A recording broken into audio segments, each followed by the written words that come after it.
You're listening to the Bring the Thunder podcast, a podcast by fans for fans.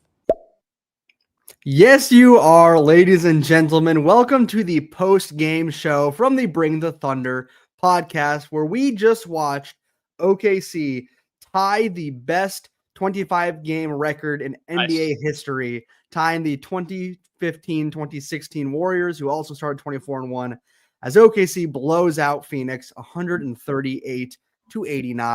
OKC will be advancing to the next round of the NBA Cup, where they will play the winner of the Lakers Spurs. So obviously a lot to talk about with this game. Insane game all around, but let's just dive right into this. Joe, if you want to start us off with a little bit of the stats and whatnot, I'd love to hear it. Yeah, box score real quick. 28-8 for Shea on 11 of 15 shooting. Is he the best three-point shooter in the league now? I think he's the best player. I think he's the best player ever, actually.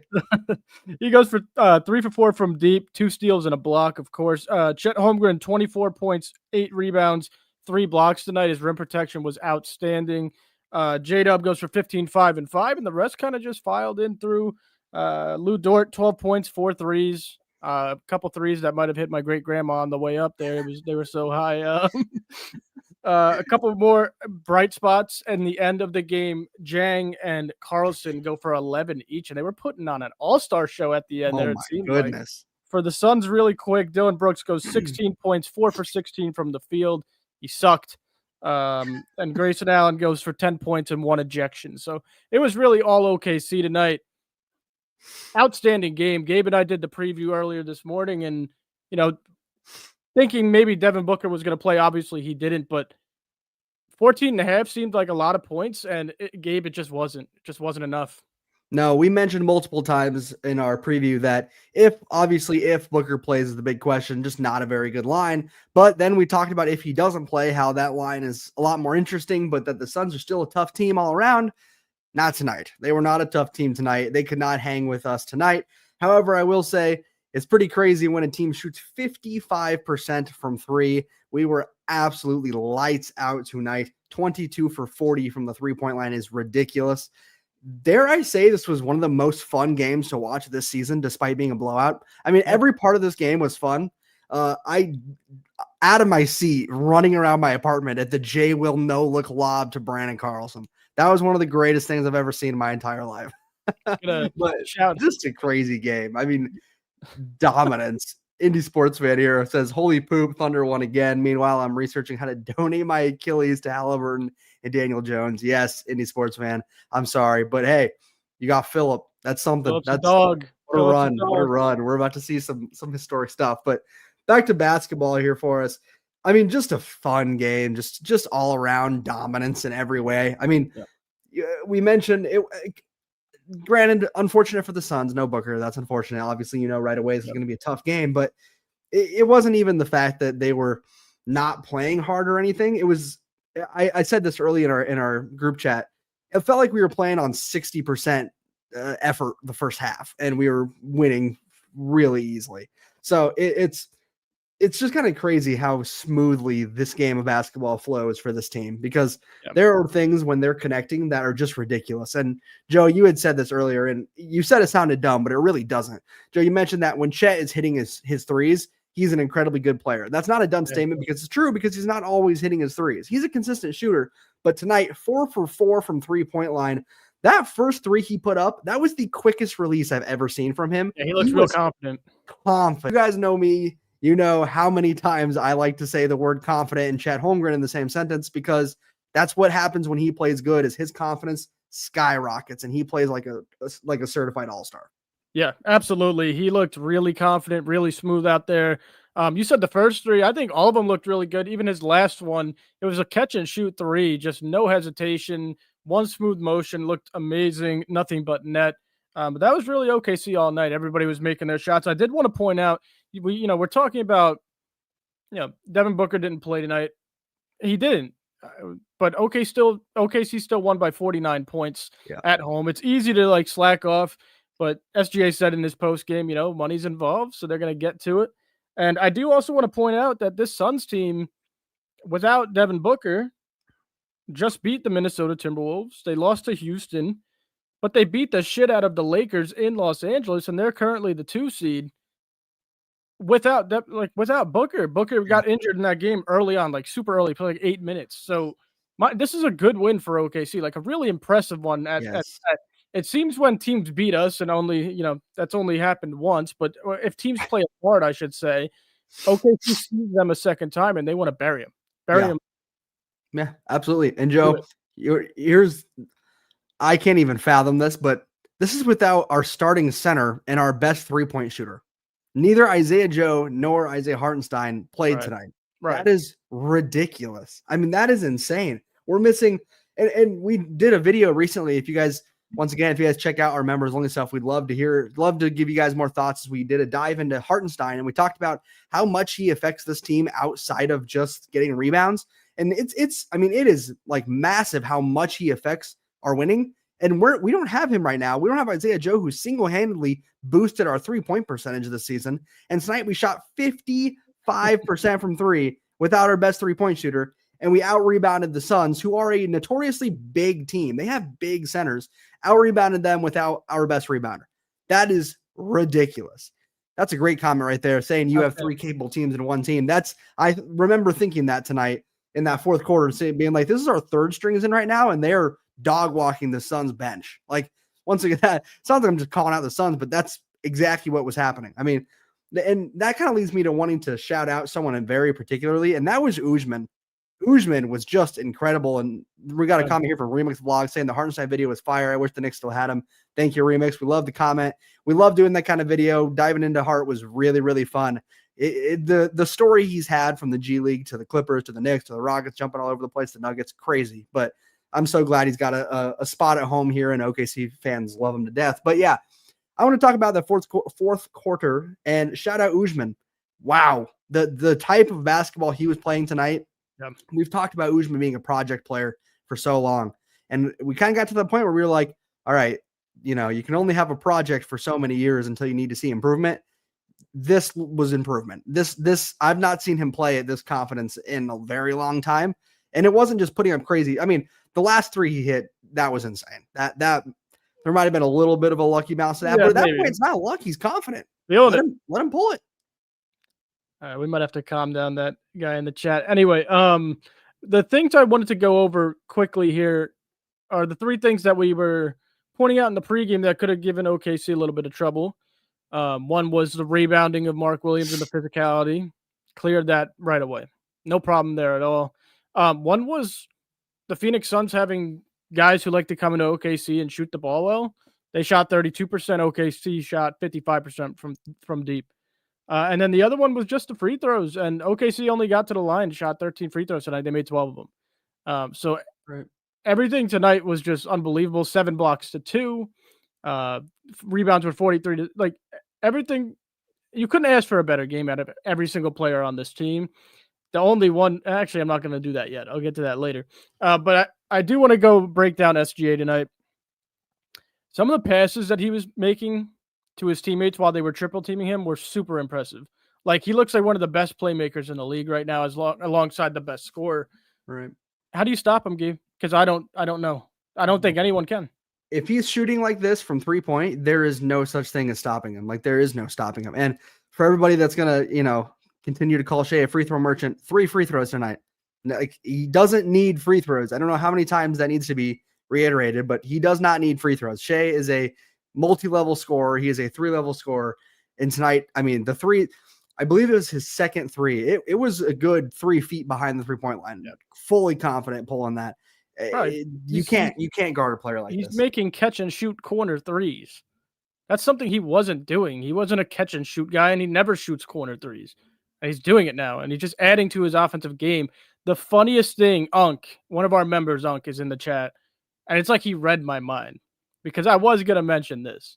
I did say in our pregame, the lock of the night was Wiggins 2 threes, but I was just about to say, he did hit that, by the way, but I was just about to say he did not have a great night. Finishing at the rim tonight was a little iffy for Aaron Wiggins, but we know how he'll bounce back anyway.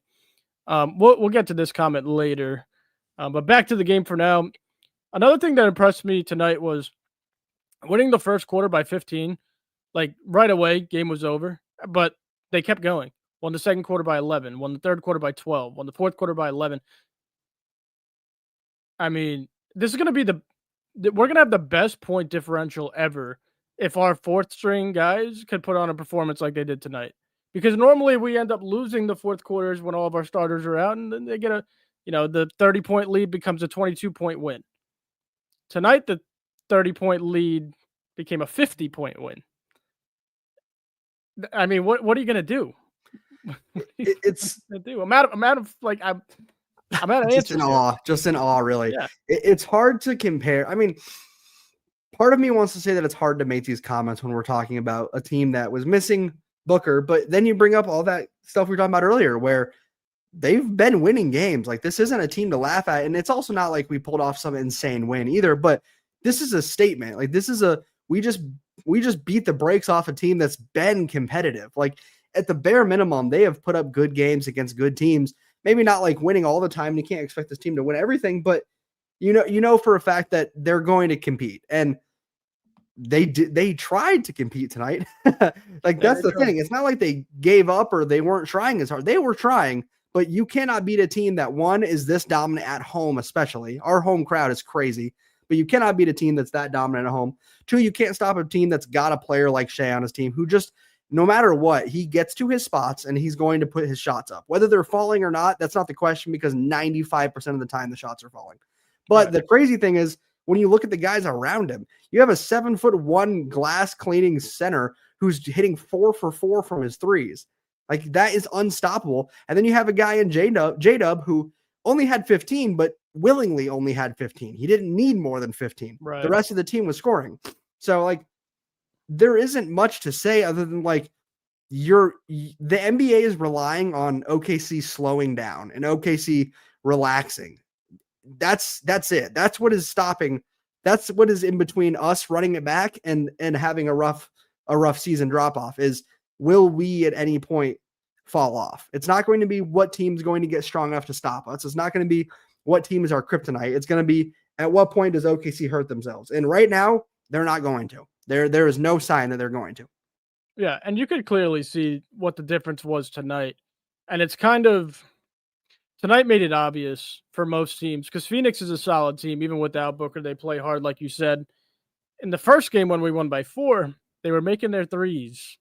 If you don't make 33s against OKC, you're not going to win, and it's not going to be close. Like tonight, they shot 32%, not miserable, but they only made 10 of their threes. And that was it. If you can't go back and forth with OKC's offense, OKC's defense is going to turn you over, and they're going to score 80 points off turnovers anyway. So you need to make a bunch of threes. In the first game, they did, and they made a lot of them in the fourth quarter. A lot of bullshit ones too. They had a couple banked in threes from Royce O'Neal. I always forget the kid's name, but he looks really good. The Bouye off the bench, number 17. That really floater is player.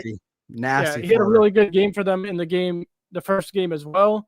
They weren't having that tonight. I mean, they had some decent performance, actually just like one good performance, but you cannot beat OKC unless you shoot like 50% from 3. And I'm going to say that for the rest of the year. Tonight made it obvious. And OKC shoots like 20% from 3. Right. It's not just you have to shoot really good, because we've even seen games this year where teams have shot really efficiently, but we've turned them over so much, we've scored so much in the paint that it doesn't matter. So if you're going to beat OKC, it's going to have to be a really good shooting night for you and a really bad shooting night for OKC. And that sounds like an obvious statement because every team should win a game if that's the case, but it's not, because there's no other way to win against us. That is the only way. It's not like that's one of the slip-ups. No, we have not been proven to lose a game unless we shoot poorly and they shoot well. That's the end of the story. Like, right. Teams have shot well against us and played very good games against us. That doesn't matter, because in the end, they're like, it goes back to Shea's either going to not play the fourth quarter because the game's already over, or he's going to play the fourth quarter and take over because he leads the league in clutch points. That's insane. Like, I think Shea was a little upset today that Mark took them out before the third quarter ended. It looked like you saw that. Seeing, right? I saw that. He wanted his 30 really badly. Yeah, he did. Shout out Mark for getting them out of there. No injuries. Yep. But we are about 15 minutes in, a little more than that actually. So I do want to stop and pause.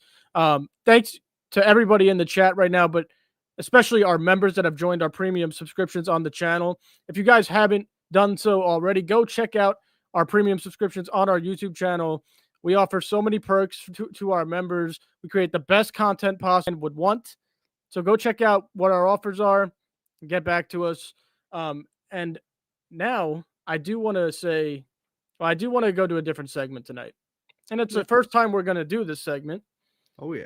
And it's Bring the Thunder Podcast's Player of the Game. And it's sponsored by nobody yet, but soon it will be. Not yet.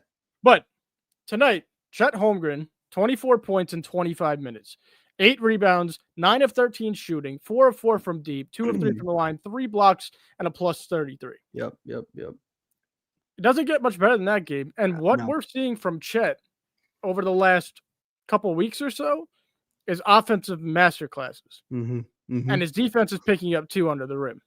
Yeah. It's insane. It's the efficiency. I keep saying it. It's the confidence. That's what it is. It's the fact that he is starting to take shots that he feels confident in. There were shots last year where it felt like sometimes he would get caught with his dribble. He'd put the ball down. He would drive in. It felt like sometimes he'd get caught, not really sure where he was going with that. And tonight, the last several games, it's not been that way. Chet has looked confident. Chet has looked for his shots, and he's knocked them down. I mean, he had that off-balance little floater tonight, the one-handed off-balance floater. That's insane. Like, you can't physically stop that unless you have another 7-footer who's right there with him. Like, I also think back to that ridiculous size up he did. He had that move where just shouldn't be dribbling this way, first off, but dribbled like through his legs and hit like a behind the back, and he goes in and he gets Mark Williams on the pump fake, spins and gets a free layup. That's a 7'1" man moving like that. So when he's playing this way, that is the all-star, the big jump Chet that we've been waiting for. And it's insane to me that someone his size can move that way. It's here. And to answer Unk's question, no, he did not. But his leap is here and it has arrived. He's 24 points tonight. He's 25 points against Utah on 12 of 15. He's 21 in Golden State on 8 of 12. He's 23 against Phoenix the first time of 8 of 13. He's 19 in Portland on 9 of 15. He's unbelievable. And it's only going to get better and better and better. And he's going to be, as Satvir has promised everybody for weeks now, he's going to be an all-star starter. And people are going to have to accept that. Yeah, on that note, we do have Satvir with us now. He's joined, and he's here to drop some of his own knowledge on us. So, Satvir, let's hear it. I love this chart. Yeah, I don't know if you guys have already started talking about this, but this is my good friend, Automatic NBA. You guys should definitely check him out on X. He presented this graphic amongst many others that he does, but Shai Gilgeous-Alexander is in the 90th percentile and the only person that is in scoring, playmaking, and defense so far this season. And he's in 95% in each category. So it's not just that he's 90th percentile in each category. He's 5% above the field. So if anyone was to even enter, they'd probably be lower than him in at least one category, maybe 2, which is maybe even 3, probably all 3. He's dominating on all 3 forces of the game. And this is the most complete NBA player. This has to be the unanimous MVP moving forward. There's no way that he doesn't get unanimous the same way Steph did. If Steph got that level of respect, Shai should get just as much, if not more, because he's playing a more efficient season on less minutes and doing, in my opinion, a better job than Steph Curry with just as well 3-point shooting, better driving. And this graph also shows why he's the most complete player we've seen probably since LeBron James, to be honest. Like, I can't think back to anyone this dominant in all categories. Right. Yeah, he's been easily the best player in the NBA. He's leading a team that hasn't had their actual starting 5 play a single minute together all year. And they're 24-1, tied the best start in NBA history, the Golden State Warriors of 15-16. And they're only getting better every game, Satvir, is what I was trying to say before. SGA is still getting better every game. His 3-point shooting looks lights out. Like, it looks like he's one of the best 3-point shooters in the league, and he has been for a while, but that's not the case. It took him a while to get that shot. Last year, he was chucking up 3 after 3 in the beginning of the year, and we were like, okay, can you just get to the rim? Because we know you can. I'm not even mad when he pulls up from 30 feet anymore. Like, it's going in every time. State, yeah, 50 would have been nice, but this team, and this is what we're trying to get at here. It's like, and I don't even think they've reached their peak. State is the thing, and it scares me even as an OKC fan, because we mention it all the time. J-Dub's in his 4th year. Chet's in his 4th year. Chet missed a year. Joe, guess what FGA is shooting from the 3-point line right now? Yeah, I'm gonna guess he's almost at. I think he's like 46, 47%. He's at 45%. Yeah. He's 45.5% on a 3-point shot. Chet's at nearly 40%, 39.5%. So they're dominating. I believe Shea's he's top 10 in 3-point shooting right now. He's not even considered like a volume shooter, but he's shooting 5 attempts on 45%.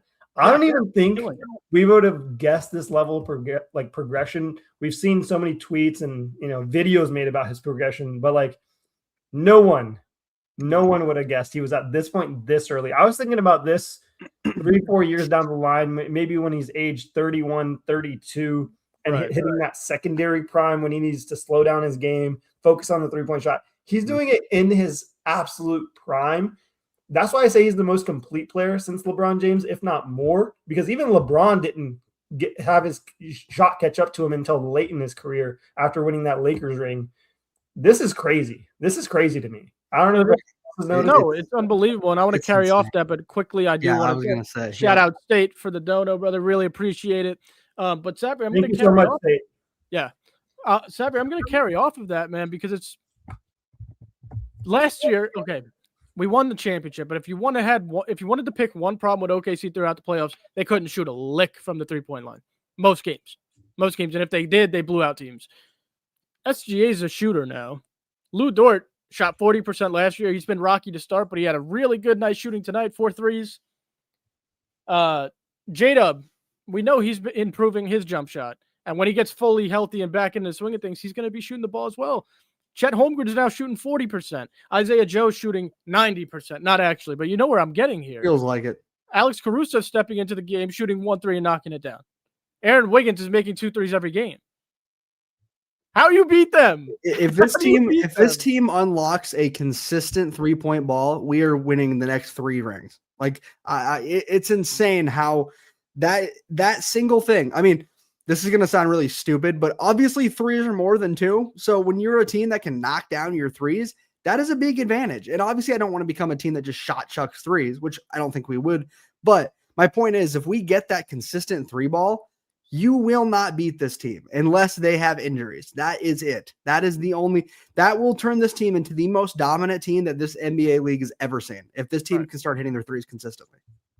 Our member Barku, sorry, tell me if I'm wrong, by the way, Barkus, but he was at the Paycom Center tonight as well. I'm sure it was going crazy in there.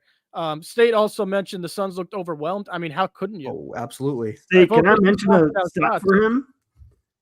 So that was their biggest defeat in like the largest margin of defeat that they've ever had, 49 points. The last time they lost was 48 points against the Clippers in 1990. That's how dominant this team is. It took that many years for even not so good of a franchise as the Suns. I mean, they've been usually middle of the pack, but still to hand them a defeat like this when we were the ones, having really large margin losses just not too many seasons back. I think it's crazy that we're doing it to them. And I think they're not going to be the only ones that we do this to in terms of margins. We had Brandon Carlson and Oos both have 11 points, shoot really well from the field, have their own blocks, dunks, rebounds, and have great 3-point shooting performances in that fourth quarter. And those guys are like our 13th and 14th off the bench. Third stringers. Sapphire, they go play in the G League in 48 hours. Like Sapphire, before you joined, I was mentioning like we would go up 30, the starters would go out, and we'd win by like 20 or 22 because we let up some points. If they're throwing an all-star game with Ooze and Brandon Carlson at the end of every game, we're going to win every game by 40 points. Yes, exactly. And something else I want to mention as well is you talk about that being the biggest margin. Moral of the story for the year, we weren't even fully healthy. We still don't have our starting center or our best 3-point shooter off the bench. That's ridiculous. That is insane. And again, I know they didn't have Booker. I'll give him credit for that. But Booker was not making that difference on this game. Not even close to it. Not on the offensive end, not on the defensive end. Let's say he does put up 20. Are you sure about that? One of the comments in the pregame called me crazy for calling. I don't even want to get in there. No, they're wrong. They're wrong because Booker is not changing that game this big. Even if he could have dropped 35 points and we still would have beat him at that rate. Right. Like, don't act like he was going to come in and change this entire game. But that's an insane stat, Xavier, that we just blew him out for the biggest they've ever lost to without our starting center. That's ridiculous. We shot 55% from three as well. So you're muted, Xavier. I said I want to rattle off a couple more. We're 24-4, 12-0 at home, 16 straight wins. That's best in OKC Thunder history, tying the Golden State Warriors for the best start in NBA history. And now we're moving on to this semifinals, either against obviously the Lakers or the Spurs winner on Saturday, which I'm actually really excited to watch now. I'm getting more invested into this, not for the fact that we may win it. We may embarrass the NBA Cup. I mean, I feel like that's just a weird thumbnail that we could come up with, but that's got to be the most clickbait thing I've ever said.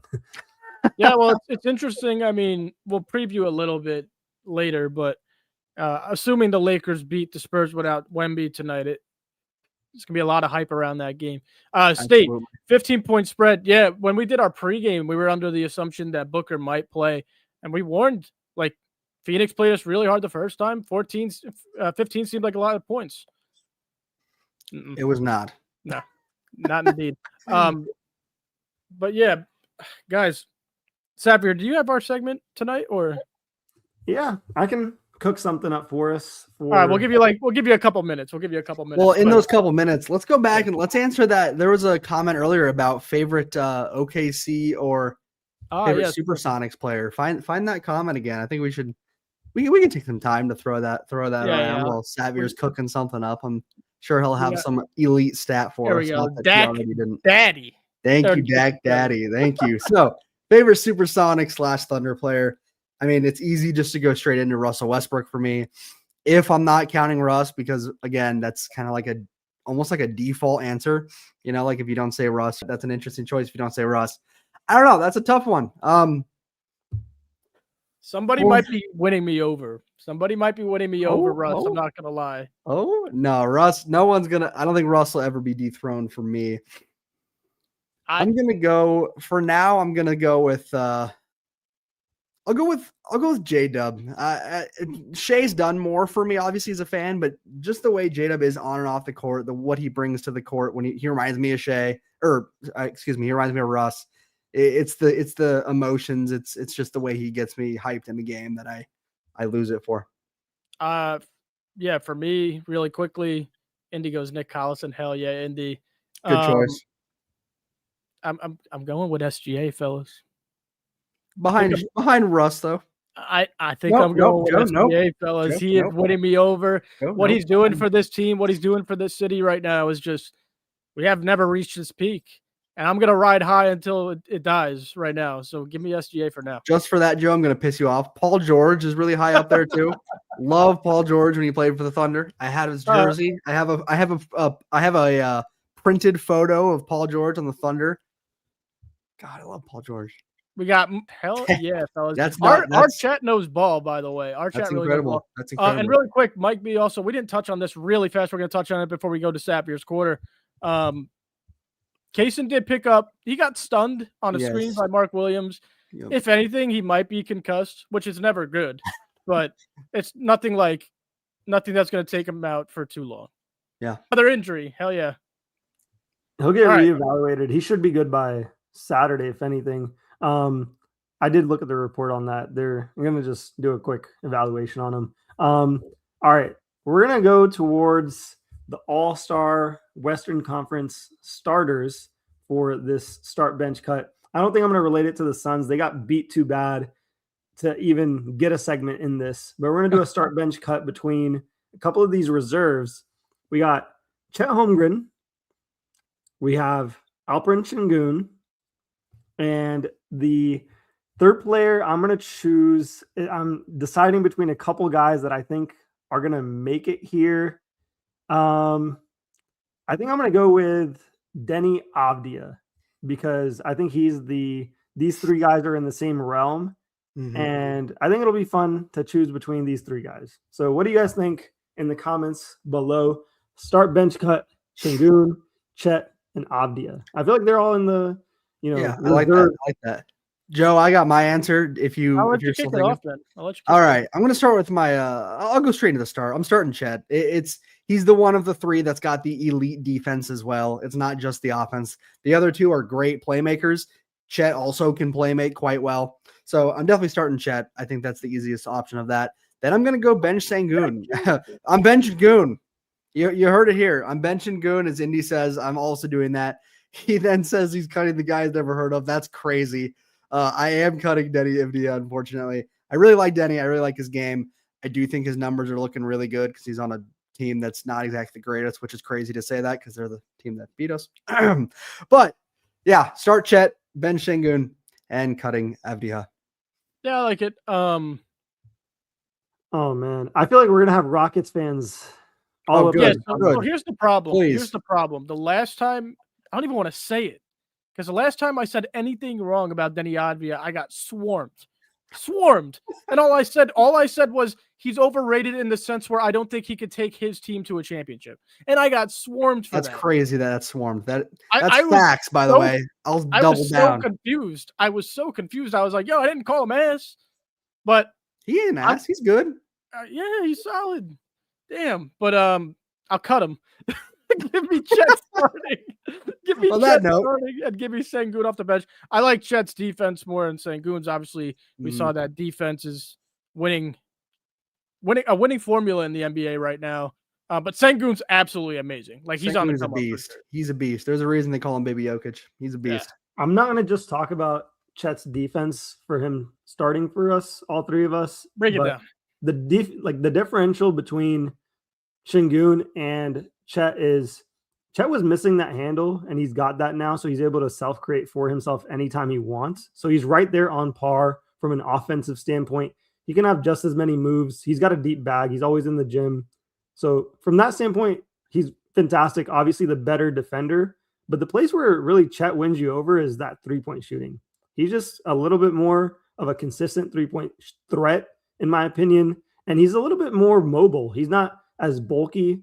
And I feel like that is a little bit more sustainable in this style of NBA that we're in versus a guy like Şengün. You kind of, the longer a series goes, you can wear on him. You can wear on his body. We see guys like, even like Jokic, like you keep bumping and bruising those guys. Whereas Chet's like, I'm not going to bump and bruise with you. I can just go out to the, perimeter and take it down the court and get my mismatches and do double big screens with Hartenstein and get, a slower big on me, or do a guard screen and get one of the guards on me and go for dunks and anything he wants. So I think it's an easy choice starting him now. I think last year Şengün fans would definitely take Şengün over him, and that's pretty fair. But I don't think there's bias now that we're starting Chet as much because of his rise this season. Yeah. Mike with a great comment. Rockets fans aren't going to like that one, but it's true. So it looks like we all agree there. So I guess that does it for Sapphires quarter. I do want to mention one last thing before we progress to get the hell out of here. Highest plus minus per game ever now belongs to SGA as of right now in a single season. This season, he's at an average of a plus 14.96. Second and third behind him are Draymond Green and Steph Curry from the 2016 Golden State Warriors. Just another accolade added on to the ridiculous resume. That's insane. That's just crazy. But I guess, Gabe, with that being said, we preview either the Lakers or Spurs very quick. We won't do a full preview, fellas. If you want to see a full preview, we will have that out.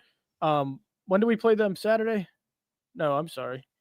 That game would be I think it is Saturday, right? Yep. The we'll have that out Saturday morning for you guys. Saturday morning, the full preview. But Gabe, if you want to go ahead and kick that off.